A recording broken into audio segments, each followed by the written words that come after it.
கர்த்தருடைய பரிசுத்த நாமத்துக்கு மகிமை உண்டாவதாக.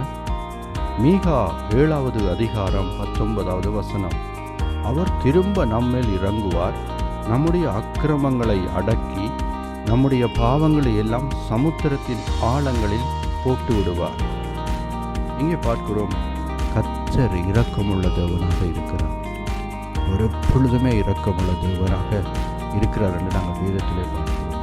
இந்த நாளிலே ஆண்டவர் சொல்லுகிற வார்த்தை என்னவென்று சொன்னால், நம்மேல் அவர் திரும்ப இறங்குவாராம் என்று சொல்லி வசனத்தில் நாங்கள் பார்க்கிறோம். இந்த நாளிலே ஆண்டவர் ஒரு விசை எங்கள் எல்லார் மேலும் இரக்கம் வைத்து எங்களை மன்னித்து தம்முடைய இரத்தத்தினால் கழுவி எங்களை தன்னுடைய பிள்ளைகளாக ஏற்றுக்கொண்டார். ஆனால் இந்த நாளிலே நாங்கள் சில நேரங்களிலே பல தவறுகளை விட்டு ஆண்டவரை விட்டு தூரமாக நாங்கள் இந்த நாட்களை நிற்கலாம்.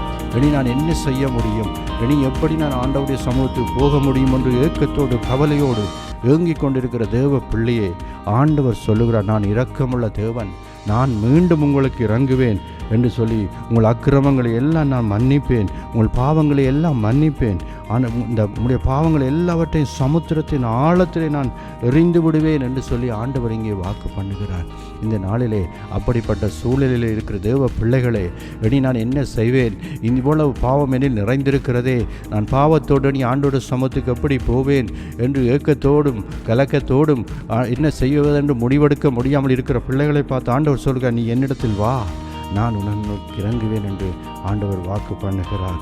இன்றைய நாளிலும் கர்த்தரிடத்தில் நீங்கள் ஒப்புக் கொடுங்கள். கர்த்தர் மீண்டுமாக உங்கள் மேலே இரக்கம் வைத்து உங்களை மன்னித்து அவர் மீண்டுமாக தம்முடைய பிள்ளையாய் ஏற்றுக்கொண்டு உங்கள் அற்புதத்தை ஆண்டவர் மீண்டுமாய் உங்கள் வாழ்க்கையில் செய்ய அவர் உண்மை உள்ள தேவனாய் இருக்கிறார்.